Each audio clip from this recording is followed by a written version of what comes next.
Саламатсыздар ма балалар? Сабағымыздың жалғасы. Экономикалық ынтымақтастық негізінде құрылған ұйымдарға тоқталайық.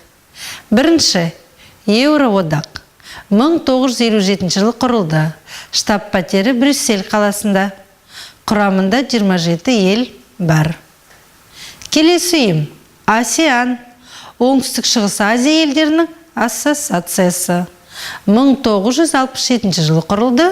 Штаб-пәтері Джакарта қаласында, 10 ел мүше.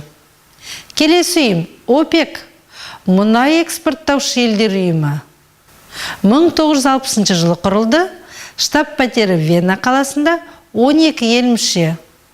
Сонымен аталған ұйымдар мүшесіне жеке-жеке тоқталып кетейік. Олар Евроодаққа мүше елдер: Бельгия, Германия, Италия, Люксембург, Нидерланды, Франция, Ұлыбритания, Дания, Ирландия, Грекия, Испания, Португалия, Австрия, Финляндия, Швеция, Венгрия, Кипр, Латвия, Литва, Мальта, Польша, Словакия, Словения, Чехия, Эстония, Болгария, Румыния.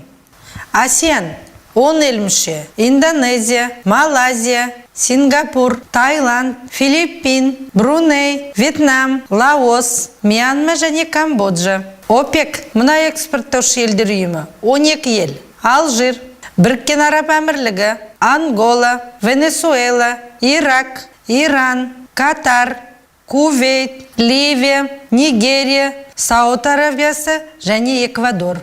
Сонымен балалар, бүгінгі сабақта дүние жүзіндегі ірі халықаралық ұйымдармен таныстық.